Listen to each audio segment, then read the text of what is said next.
Welcome to the Coaches Roundtable. I'm Ed Codi. To my right, the Swami, George Abraham. To my left, the Tiger, Albert Campman. You know, he's sporting that L.A. jersey. He's all hepped up on the Dodgers. Let's go to Spotlight. We're going to start with high school tennis. The fabulous Greb sisters, Emily and Lindsay, won their third straight WPIAL 2A doubles championship. What a legacy they've created at Knock. You know, one thing, when you coach tennis and you're healthy, you can almost predict the winner. So I could have told you once they're never going to win. I mean, and that's how good they are. We have team championships coming up, and then state, how they work these all together. Nance Conlon, she's just done a great job there running that program. High school football, top passers, Joey Prentice of North Catholic, 257 yards and 4 touchdowns. We'll see him next week when North Catholic travels to Freeport. Graham Hancock of Seneca Valley, 246 yards and a touchdown. He now has 1,316 yards on the season. Raphael Bartley of Mars, 227 yards and a touchdown. Logan Kushner of North Allegheny, 186. Chris Hood of Newcastle, 184. Max Schnorr of Butler, 152. And 2 TDs. He now hits 1,000 on the nose for the season. I've watched him play. We saw him in the game we do. This kid has an arm on him, and he's a junior. He's a terrific quarterback. William Moko of Slippery Rock High School, 121. Top receivers, Ethan Treadle of Butler, 5 for 141 yards and 2 touchdowns on the season. He has 22 for 446 yards, about 20 yards a catch, a lot of speed. Jack Fennell of North Catholic, 4 for 112 yards and 2 touchdowns. Luke Lawson of Seneca Valley, 8 for 91. On the season, 38 for 513 yards. Brandon Ross of Seneca Valley, 5 for 88. Noah Nesselrod of Mars, 5 for 65. Nick Hemmer of Seneca Valley, 5 for 63. Every week we get these 3 kids from Seneca Valley. I think overall they have the 3 best receivers in the WPIL. Micah Rupp of Karn City, 5 for 63. Braylon Littlejohn of Butler, 4 for 58. And Aiden Alessio of Mars, 3 for 64. Top rushers, Brock Borgo of Hampton, 139. He has 709 on the season. Antonio Lari of Rochester, 130, 553 on the season. Nolan DeWarrick of Seneca Valley, 111. And J.C. Anderson of Karn City, 107. In boys soccer, Landon Money of Butler, he had 4 goals in a 7-1 win over Knock. Let's go to our high school football power rankings. Things are really settling in 6A. Mount Lebanon at the top, 7-0. They defeated Central Catholic in a showdown, 35-14, a game that took 2 days because of a lightning delay. I think that Coach Pelko knew how good Mount Lebanon was going to be when he took that job. There's no question about it. You can't be undefeated in that league unless you saw their junior highs or saw something, because they're dominating. And what surprised me was how well they ran the ball on Central Catholic. Yeah, I did see that. I was shocked. I thought they might win, but I didn't think it would be that margin. Well, that's what his teams do, though. They fundamentally just run the football. That's what they've done. They've done it forever. One of the best coaches around. What's he won? 6 WPIAL championships. Yes. So Central Catholic second, Seneca Valley 5-2 with their double overtime win over Canon Mac, 24-17. I think I called that one. Yeah. Double overtime? Yeah. No, I ain't called double overtime. I just called the win. They're double overtime. They won 2 games now at the end. But they lost a couple close ones early, right? Pine Richland. Didn't they lose one in the last play? No, they got spanked their first one against Moon. Okay. And then North Allegheny 4-3 and Canon Mac number 5 4-3. In 5A, it's Moon followed by Pine Richland now 4-3. They've won 4 straight. Penn Trafford, Upper St. Clair, and Fox Chapel. Interesting game this week. It'll be Upper St. Clair at Moon. Moon just got by last week, 29-26 win at the end of the game over Penn Trafford. In 4A, it's Bell Vernon, Thomas Jefferson, undefeated Hampton, Aliquippa, and McKeesport. McKeesport this week takes on Laurel Highlands. Laurel Highlands 5-2, along with Rodney Gallagher. That ought to be an interesting game. Yeah, you've always said, Eddie, who's playing good at the end. And that Moon score scared me. That somebody's going to be playing really good football at that time. You better be playing your best when you get in the playoffs. You can't play your second best. No. And I think they got a tough game on their hands this week with Upper St. Clair. we're going to find out. In 3A, it's Central Valley followed by North Catholic, Avonworth, Elizabeth Forward, and Mount Pleasant. Slippery Rock in there at 5. I'm not going to drop them out. They lost with 1 second left on a one-yard touchdown pass to Hickory, losing 27-23. Yeah, and they let several guys hurt during. They don't have these little schools don't have depth. You Right. can't lose 3 starters even for a quarter because the substitutes obviously aren't. Now you can do that at Mount Lebanon.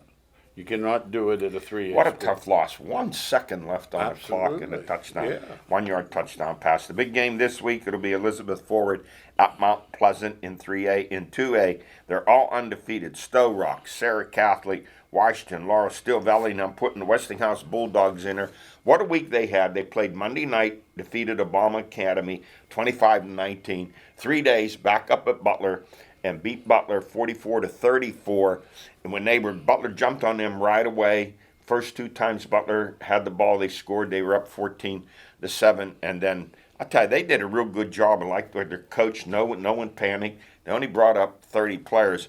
I know someone interesting conversation said to me, Butler had 430 yards and they only had 280. I said, no, they had 500. He said, where'd you get 500? I said, had an 82-yard kickoff return, 62-yard kickoff return, plus others. They had like 200 yards. I said, that's all. You realize this is what amazes me sometimes. People don't give the proper respect to the kicking game. It's a play. Every time you kick, it's a third of the game. Listen, if they want Butler to win, they're going to look at that. Say, if you were on the other side, you'd say, look at our special teams, how great they're. It's whatever angle you're looking at. You know what I mean? It amazes me when people say, "Well, if it wasn't for those kickoffs," no, you can't say that. It's part of the game. If it Yeah, wasn't for I John can Moore- say it. I can say it. Why I say it? I'll say, here's the angle. Don't kick it deep. Kick it. They I squibbed can't them. try, he Albert, squibbed both them. of those kicks were Onside. squib He kicks. squibbed Onside them. kick it. He squibbed On- them. They squibbed both of I didn't say those. squib it. I said onside kick And they it. did an nobody ran. onside And moved the guy up. and moved the guy up. It just didn't work. You need to work on your coverage, period. In 1A, it's Clareton back at the top, Bishop Canavan, Cornell, Rochester, Olsh, and we have Union AC Valley in there at 5-1. They're having a nice year. That merger's really helped those 2 He's programs. all shitty good at. You saw him. Who's that? Olsh. Single A they are, not. You know. No. Interesting Once again, game it's this single A week. though. It's single Yeah, A. These single kids A. are these teams are really small. Yeah, 25 players. Yes. So Cornell at Rochester this week ought to be a good one. yeah, Rochester was just the average too. I saw them. I mean, but it's single A, and if you're average enough, you'll win it. There's no Alcopas and Farrells playing. Let's put it that way.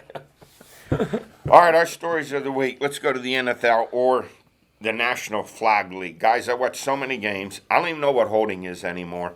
I see this going on. Nothing's called. I'll see a hand on a shoulder. A flag is thrown. Pass interference, the same thing. I see grabbing, holding. Nothing's called. Other times a brush and a flag's called. So Guy ran I out don't of know. bounds I the don't know other what day. holding is They anymore. showed him run out of bounds. The guy goes, "It's good." He ran out of bounds without being pushed. I've seen plays where this has happened and the ball's thrown and nothing called. So I don't know what it is anymore. I guess it's hit and miss. Almost every play, I watch enough of the offensive line, they could throw a flag every single play. Well, they do. That's what drives me. I tell George all the time, the refs are controlling the games too much. And Way too much. I mean, I want the game played without the referees involved. I want to go to one game and say, boy, I wonder who refereed that game. I'm so tired of hearing. Let's go to the guy, see what this call is. They huddle up for 5 minutes too. It drives me nuts. I don't like anything they do in the regular season. Somehow they get to the playoffs and there's no flags called. How can it be Same one thing more? they did in hockey. Yeah, it drives me nuts. And here's something that drives me crazy about defensive backs. We were always told, always coached, when the receiver turns his head, you're the defensive back, you turn your head. I don't see that happening. They put their heads, they're buried in there, put their hands up, and they get a lot of penalties called. If they would just turn their heads when the receiver turns his head, that might eliminate a lot of these calls. Well, there's a lot of them. The thing that drives me crazy, they interfere. They do this and then the guy. They obviously interfered with him. They know they interfered with him, but you can't. They shouldn't have kickoff. They ought to just put that ball in the 25 and save all that because there's a flag every time. All the time. Every time. All right, Steelers 27, Denver 19. Everything. Hey, is George great. did call that one. Yeah, everything's great in Pittsburgh. It was 24-6 after 3, but they nearly blew an 18-point fourth quarter lead. Denver had 2 fourth quarter touchdowns, got within 24-19. There was a crucial penalty in there that hurt Denver, and then Boswell field goal at 2:29. Let me ask you something. Now, Pierre makes the interception there in the end zone, prevent a tying score. In the first half, what was Denver doing offensively? They were like playing so conservative. Had Teddy Bridgewater just put him under wraps, and all of a sudden now in the fourth quarter they let him go. I have no idea what they were doing for 3 quarters. Well, their plan was, if you follow the Steelers' offense has been so pedestrian that they tried to win the game. They were trying to win the game 17-10. They had to change when the Steelers got ahead. That's my thinking. I just didn't understand. It was ultra conservative in the first half. Got a 40-year assistant. That doesn't surprise me. He has no more business being out So there. you bring Bridgewater in because you want a good passer, but you don't let him pass. You can't win 10-7 today's game. Ben was 15 of 23, 253 yards, 2 TDs, his best game of the year. Najee Harris, 122 yards rushing, his big game. He looks terrific. He plays hard every week. Chase Claypool, 5 for 130. Juju Smith, shoulder surgery. He's done for the year. The offensive line played their best, and Steelers have always revolved their football teams for the last 40 years, how their offensive line plays. Give them credit for the offensive line. I know they've been getting lit up here and everywhere else. They were the stars of the show that on Sunday. Well, you want your offensive line to get better, you have to run the ball. You can't get discouraged with a 1-yard gain or 2-yard gain. You have to keep working at it. It's something that you just can't say, well, if we don't get 5 or 6 yards right away, we're not going to run the ball. It was the huge difference when they were facing a 2nd and 4 and 2nd and 5 against Denver than they had previous weeks when they were 2nd and 9, 2nd and 8. Didn't they run 20 or before and pass 50, and the other day they ran 40-something past 20? Yes, you're right. So now the fickle Pittsburgh media, everything's good with the Steelers. Does this cover all their warts, or what are I'm still concerned about the defense nearly blowing that game. Yeah, there's warts on every team, but the Steelers have a lot of them. And the depth is the major one. That's what happened in that game, too. They get really tired. They have no depth to put in the substitute. The best teams in the NFL have a lot of substitutes to put in. They don't. Next up, Seattle 2-3. Russell Wilson out. He's had middle fingers surgery. They said 4 to 8 weeks. He went and had surgery in Los Angeles. The Steelers favored by 5. The over and under is 42. What are we seeing here in this game? I think they're 2 lookalike teams to the nth degree. Seattle's defense is terrible. Yeah, Seattle and Pittsburgh were the class of the NFL, except for New England. New England was there, and then those 2 are next. But they were paying they weren't paying all their quarterbacks all that money. So they had to pay Roethlisberger, and so they had to pay Wilson. The whole depth of the team deteriorated. They're not near as good as they were. It's no longer what they used to call that defense. They have no defense. Yeah, they had to get rid of them all. They lost them all. They're on a pace to give up more yards than any team in NFL. I would think that under's too low, Ed, just from hearing it. Hey, here's an interesting thing. Talk up to the Denver game about Tomlin reining in Ben, where before Ben had a very tight relationship with Bruce Arians. Arians got fired. Then under Randy Fichtner, Ben was allowed to run the know-how-to call his own plays at the line of scrimmage, change plays, whatever. Fichtner got fired. Matt Canada was brought in, if you read between the lines, not for Ben, but for the future quarterback to do the things that he would like to do. So all that leverage given to Ben to call his own plays, to change plays at the line of scrimmage, has been taken away from him, not by Canada, but by Tomlin. And we'll see if it works out. I know Arians was really good, and they got rid of him, so they lost their best offensive coordinator, and they lost How him. can you have a 20-year quarterback and he can't change the play? Now, I, come on, that's not I agree with this. Yeah. too. Stupidity. That doesn't even make sense. It's That's stupidity. the dumbest thing that might trump some of his. The other day, he punted the ball with 15 seconds left on the play clock and a running clock, Al, with a lead. You know why Unitas and Star and those guys and Autogram were so good? They were coaches on the field. They knew the offense. Their They coaches called their own trusted. plays, though. Called their own plays. They could change a play at the line of scrimmage. Yeah, no That's more. why they were so successful. Games change. Every quarterback in the league goes like this when they don't hear the play. Like, I can't call my own play. What'd you say again? Yeah. What'd you say? Just go out and call a play. Hey, could we put one topic to rest? All this talk, Pittsburgh media, about Aaron Rodgers coming to Pittsburgh. First of all, he's under contract through 2022 with Green Bay. Secondly, he makes $25 million a year. For him to come to Pittsburgh, the Packers would have to trade him or release him before June of 2022. And then they would, in a trade, they would want a number one pick. And are the Steelers going to pay a 39, 40-year-old quarterback $25 million a year? Not a chance. So that's about the stupidest thing you get. If he comes, I'll They're not coming. He's not coming. I'll jump off He's not the coming. Clementi Bridge. There's not a chance. No, but you figure Ben makes, 14, 15, and the cap's going way up because of the COVID year being done. The money would be there. It wouldn't be maybe It prudent, would be but there. it would be there. But the Roonies aren't going to give it to him. No way. No, because of his age. You make the point. Yeah, Why age, would you be give him that? 39, Yeah, 40. you're not Hey, giving they have somebody 3 playoff wins in 10 years. Let's not. Everybody talks about they have 15 Super Bowls. They have 3 Yeah. wins in 10 years. There you go. All right, elsewhere in the NFL, what a terrific game. The Chargers 47, the Browns 42. The Browns rushed for 230 yards. Mayfield was 23 of 32 for 306 yards, 2 touchdowns, no interception. And yet I heard someone say, ESPN, he failed the team. I want to know what he did to fail the team when you're 23 of 32, 306 yards, no interceptions. And they had 200. The problem was that the Browns' defense couldn't stop Justin Herbert. First time in the history of the NFL, team scored 40 points and had no turnovers Yes. and lost. Yes. That tells you how bad their defense Hey, played. they were pulling the guy. I texted him.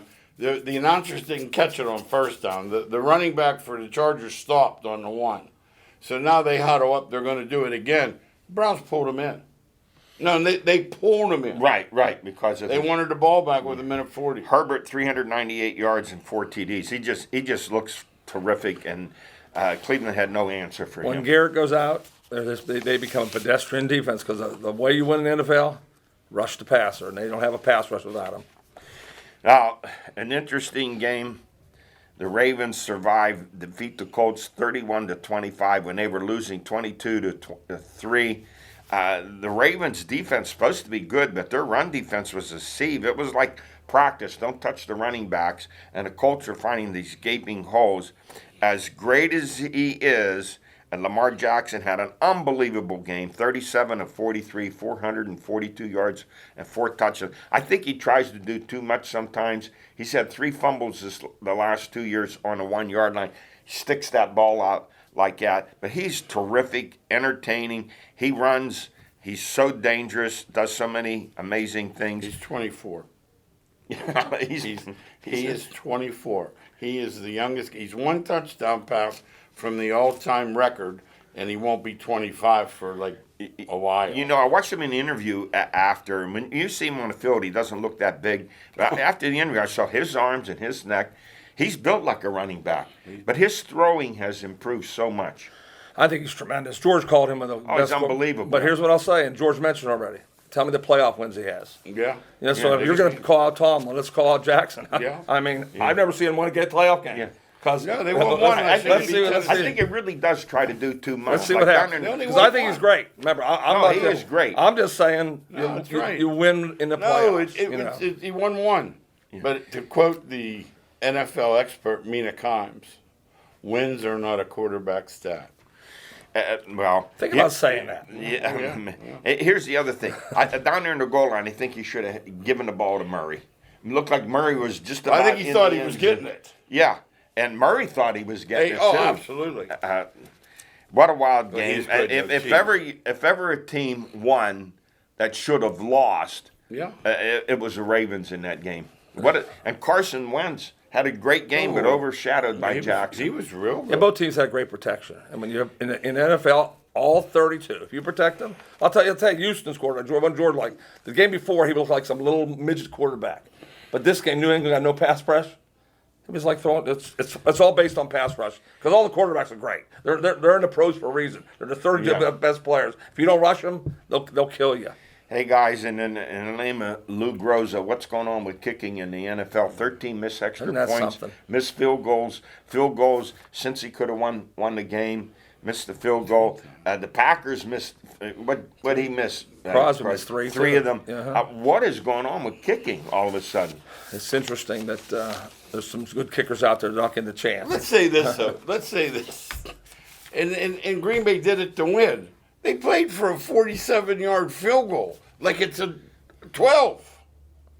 I don't hate know. that, too. I don't That's figure another- that. another figure thing I that- hate. Eddie, that's figure- pretty far. I understand that. That's pretty. those Didn't posts- he miss a 39-yarder Absolutely, before that? He missed two shorter. Hey, how about here's a statement game. Buffalo 38, Kansas City 20 at Kansas City, dusting off those tough defeats they've had before the Kansas City. Quarterback Josh Allen, three touchdown passes, and he leaped over a guy for another one. I wish he wouldn't do that. 4 straight wins. Their defense is terrific. Arizona remains undefeated, 5-0, with a 17-10 win over San Francisco. Who are you more impressed with, Buffalo or Arizona? Oh, Buffalo, but not Buffalo's the team. I said 2 weeks in a row. I'll say it again. They're the best team in the NFL. Hey guys, NFL injuries, they're piling up. 17 games. I don't know why these rosters aren't at least 60. They're at 50. It's a good idea. I like that idea. So many injuries, and more guys are going to get hurt. You say, well, it's just one extra game. Yeah, it's one extra game, but if you ever played 16, you add another one in there.